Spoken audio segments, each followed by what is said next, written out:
창세기 39장입니다. 오늘 저희들에게 주시는 하나님의 말씀은 창세기 39장 19절에서 23절 말씀까지입니다.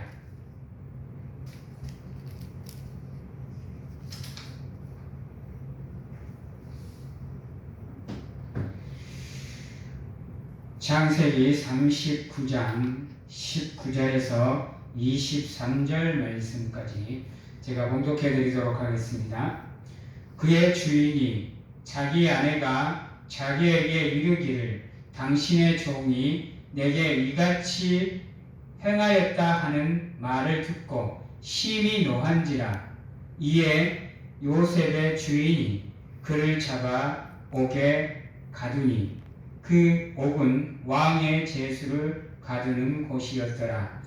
요셉이 옥에 갇혔으나 여호와께서 요셉과 함께 하시고 그에게 인자를 더하사 간수장에게 은혜를 받게 하시매 간수장이 옥중 제수를 다 요셉의 손에 맡기므로 그 재반 사물을 요셉이 처리하고 간수장은 그의 손에 맡긴 것을 무엇이든지 살펴보지 아니하였으니 이는 여호와께서 요셉과 함께 하심이라.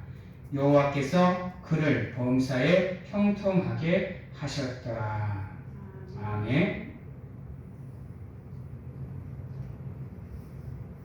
우리가 살아가다 보면 우리가 생각지도 못하는 일로 억울하게 누명을 쓰거나 또 억울하게 우리가 잘못된 죄인으로 올려서 우리도 모르는 사이에 우리가 좋지 않고 또 아프고 슬프고 고통을 당할 때가 있습니다. 그럴 때면 인간은 누구나가 그러한 상황 앞에서 좌절하고 방황하고 무기력해지기 있습니다. 또한 자기를 돌아보기보다는 남을 원망하고 또한 자기를 원망하는 가운데 스스로가 자기 비하에 빠지게 되고 그러다 보면 자신의 무능력함에 한없이 작아지면서 소심하게 살아가고 그냥 대충대충 주어지는 삶을 통해서 그럭저럭 살아가려고 하는 모습들을 보게 됩니다. 물론 인간이다 보니까 완벽하게 자기의 감정을 컨트롤할 수 없다 보니까 인간이면 누구나가 그러한 일에 빠질 수밖에 없습니다. 아니, 그러한 함정에서 위험 속에서 자유로울 수 있는 인간은 아무도 없죠. 천에 없는 능력자이고 또 천에 없는 힘이 강한 사람이라고 해도 아마 초능력을 가지고 있는 인간이라고 해도 마찬가지일 겁니다. 왜냐하면요, 인간이 스스로가 자기 감정을 컨트롤해내기가 만만치가 않기 때문입니다. 아무리 평소에는 자기의 화를 또는 자기의 감정을 숨길 수 있고 또 절제할 수 있다라고 생각을 하지만 어느 한순간에 우리도 모르는 사이에 틈이 보이면 그 틈으로 인해서 우리가 꼭꼭 눌러놨던 우리의 본연의 모습들이 나오게 되어 있습니다. 또한 자신에게 불이익이 다가올 것 같으면 인간은 자신도 모르게 자기를 방어하기 위해서 그러한 행동들을 할 수밖에 없다라는 겁니다. 그리고 그것을 통해서 안타깝게도 인간은 자기를 합리화시켜 나갑니다. 자기를 기만하기도 하죠. 그러다 보면 인간은 나아갈 수 있는 길 앞에서도 나가지 못하고 그냥 제자리 걸음을 하거나 아니면 오히려 뒤로 퇴보하는 모습들을 보이게 됩니다. 오늘 말씀에도 보면 요셉은 자기가 원치 않는 상황 속에서 또 원치 않는 누명을 쓰게 됩니다. 요셉의 외모가 아름다웠다라고 얘기를 하고 있습니다. 요즘 시대로 따지면 BTS나 아니면 뭐 우리 주부님들이 좋아하는 현비, 우리 사부님이 좋아하는 또 우리 지성이나 예? 이러한 남자의 모습을 가지고 있었던 것 같습니다. 그러다 보니까 엄청난 권력에 있는 보디발의 아내가 하찮은 하인의 외모에 혹해서 그와 동침하기 위해서 요셉을 부릅니다. 그것을 봐서도 요셉의 외모가 얼마나 아름다웠는지 알 수가 있습니다. 근데요, 요셉은 늘 어떠한 생각을 가지고 살아왔냐면, 우리가 뒤에 요셉의 모습을 통해서도 알겠지만, 그는 항상 하나님 앞에서 죄를 짓지 않게 해서 자기를 점검하고 또 늘 하나님을 의지하는 삶을 살다 보니까 최대한 하나님의 사람으로서 부끄럽지 않는 삶을 살기 위해서 노력하는 요셉의 모습을 봅니다. 결국은 요셉이 자기를 팔아버린 형마저도 하나님의 뜻에 빗대어 그들을 용서하게 됩니다. 그러한 모습을 가지고 있는 요셉이다 보니까 그러한 상황이 주어져 있음에도 불구하고 혹여나 자기가 행하는 일로 인해서 하나님의 마음을 아프게 하는 일을 행하지 않게 해서 그 엄청난 유혹 앞에서도 요셉은 뿌리치고 나오게 됩니다. 근데 자기가 이루고자 하는 목적을 이루지 못한 보디발의 아내는 오히려 자기가 아무런 잘못이 없고 요셉이 모든 것을 잘못한 것처럼 죄를 전부 다 덤탱이를 씌워버립니다. 얼마나 억울할까요? 또는 얼마나 답답할까요? 근데 더 억울한 건 뭐냐? 자기의 주인인 보디발도 아내가 얼마나 음탕한지를 알고 있었다라는 겁니다. 보디발이 요셉에게 자기 집에 있는 그 모든 것을 관리하게 요셉의 손에 맡길 때 주의를 준 것은 딱 하나입니다. 보디발의 아내, 자기 아내만큼은 조심하라고 얘기를 해줍니다. 그건 뭐예요? 보디발도 알고 있었다라는 겁니다. 근데 안타깝게도 보디발도 자기의 명예를 위해서, 권력을 위해서 그 음탕한 아내의 편에 서고 자기가 그렇게 믿고 신뢰했던 요셉에게 모든 죄를 뒤집어 씌우고 요셉을 감옥에 가두어 버리는 이러한 상황이 벌어집니다. 아마 요셉은 그렇게 생각했을 겁니다. 보디발의 아내의 손을 뿌리치고 나오면서 자기를 믿어줬던 주인만큼은 자기를 믿어줄 거라는 생각을 했을 겁니다. 그런데 그렇지 않았다라는 겁니다. 아마 요셉은 미치고 환장하고 펄쩍 뛸 것 같은 그런 마음이었을 겁니다. 우리 요셉의 모습을 통해서 한 사람의 모습이 투영되죠. 누굴까요? 바로 우리를 위해서 모든 죄를 지고 죽음마저 감당하는 가운데 우리의 죄를 구원해 주신 예수 그리스도의 모습입니다. 아무런 죄가 없습니다. 탈탈 털어 먼지 하나 안 나고 흠이 없고 점도 없는 온전하신 사람이요 온전하신 신의 존재가 바로 예수 그리스도였습니다. 그런데도 자신을 배신하는 제자들의 모습, 또 자신들을 믿고 따르던 백성들의 손가락질 당하는 모습, 이러한 모습들을 통해서 예수님의 마음은 산산조각 났을 거예요. 그럼에도 불구하고 그러한 예수님 또한 그들을 용서하는 마음을 갖습니다. 요셉도 마찬가지입니다. 요셉도 보디발의 아내에 대한 원망도 없습니다. 도디가에 대한 원망도 없습니다. 물론 하인이다 보니까 주인의 명령에 죽고 사는 존재다 보니까 그럴 수도 있겠지만 그런 남을 원망했다는 말이 한마디도 없습니다. 우리라면 어떨까요?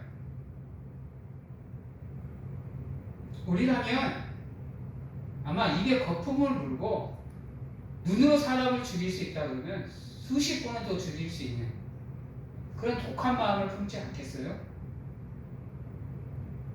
근데 요셉이 이렇게 자신의 그러한 감정이나 삶의 모습이나 믿음을, 마음을, 생각을 컨트롤할 수 있었던 이유가 뭘까요?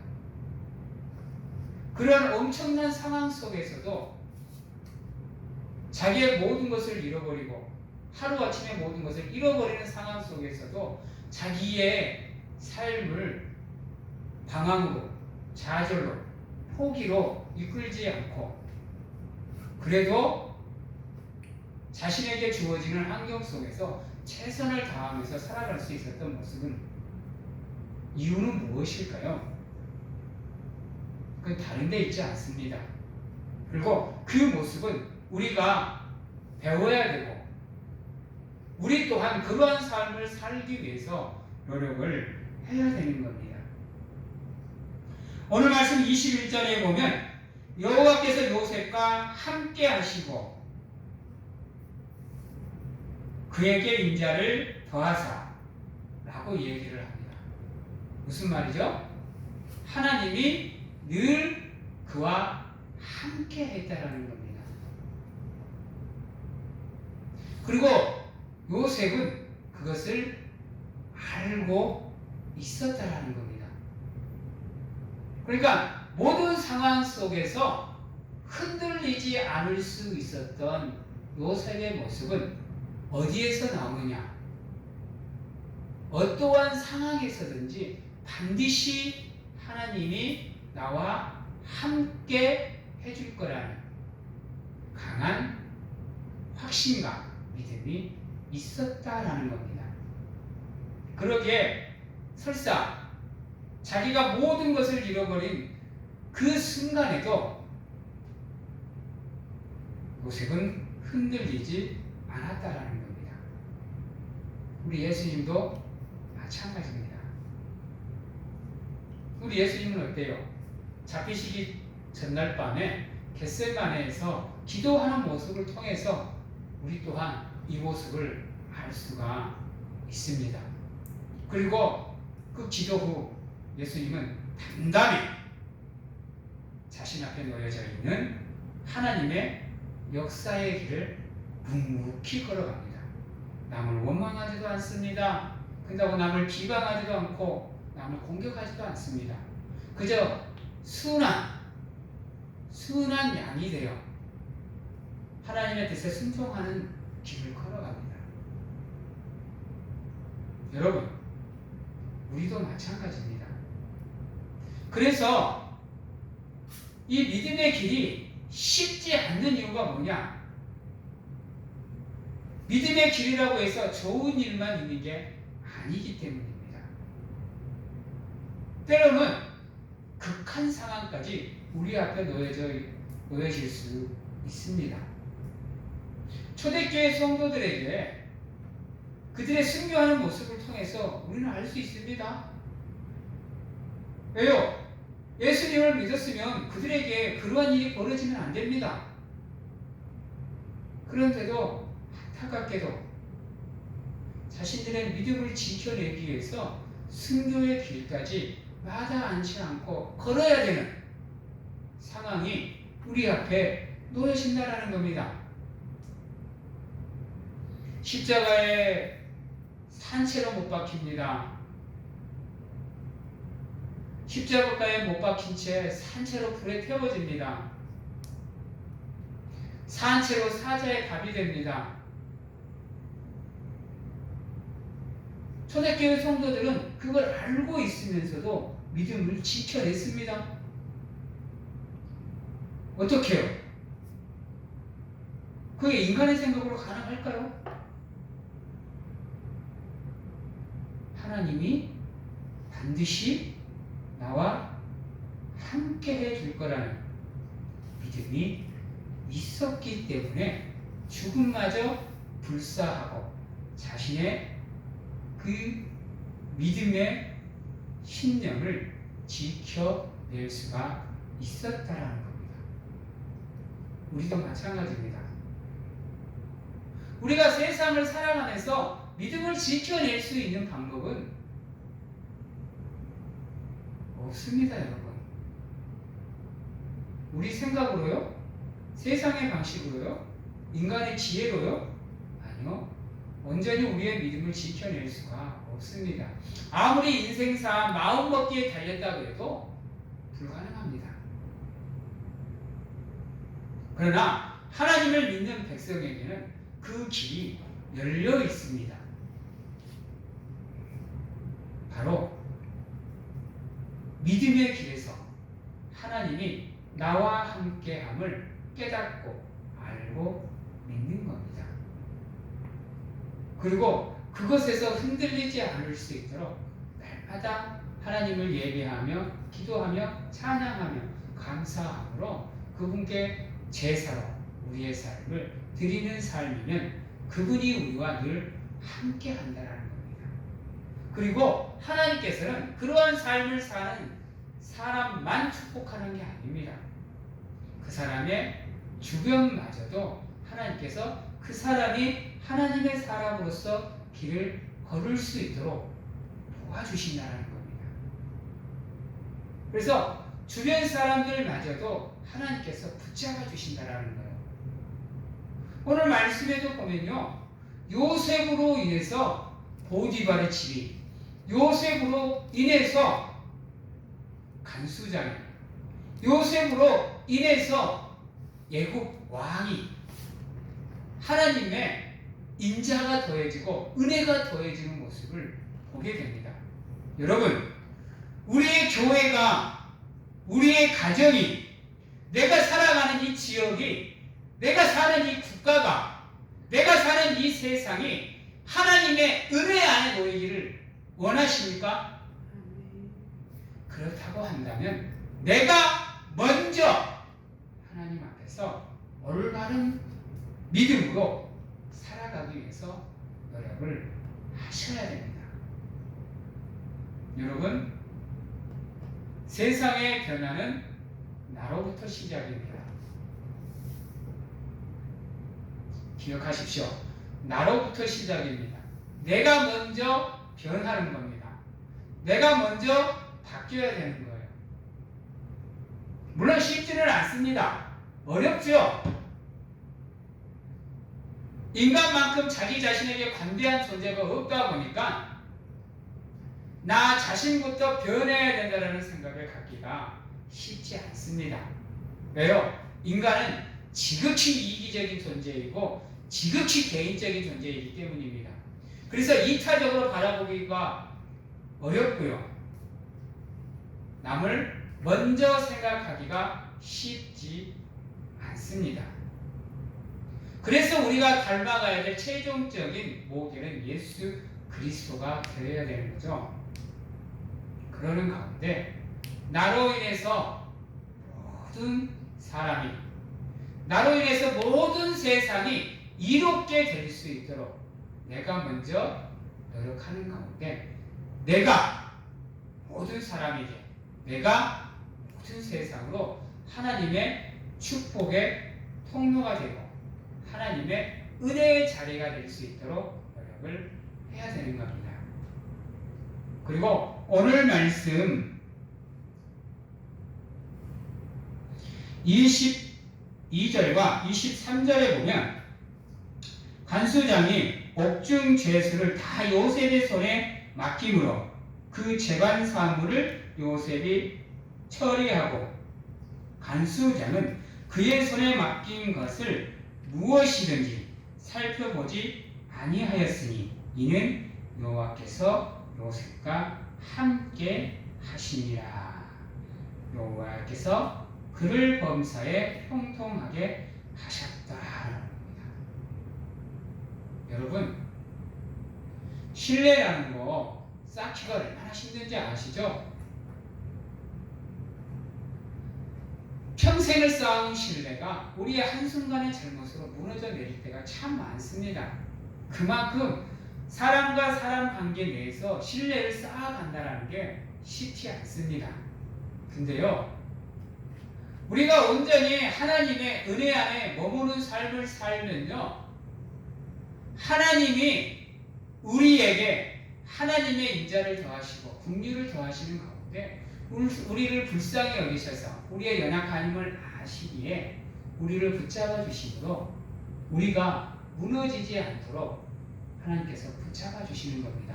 그것을 오늘 말씀에 보면 뭐라고 얘기했느냐? 그를 범사에 형통하게 하셨더라라고 얘기를 하는 겁니다. 형통의 복은 하나님이 함께 하실 때만 가능한 겁니다. 그리고 그 형통의 복이 우리와 함께 할 때만이 우리의 신뢰가 두텁게 쌓여져 가는 겁니다. 바로 내 주변에 나의 인간관계가 잘못되어지고 나의 인간관계가 무너진다라고 생각한다면 가장 먼저 나 자신의 믿음을 돌아보시고 점검을 하셔야 됩니다.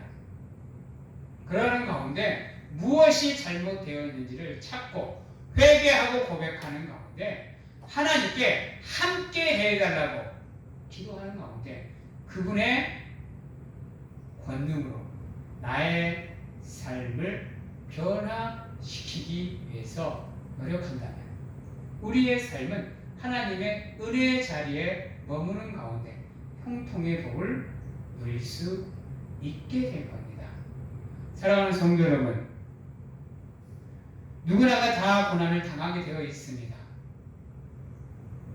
그리고 평소에는 그 사람의 믿음의 분량이 나타나지 않지만 그 고난 앞에서는 그 사람의 믿음의 분량은 나타나게 되어 있습니다.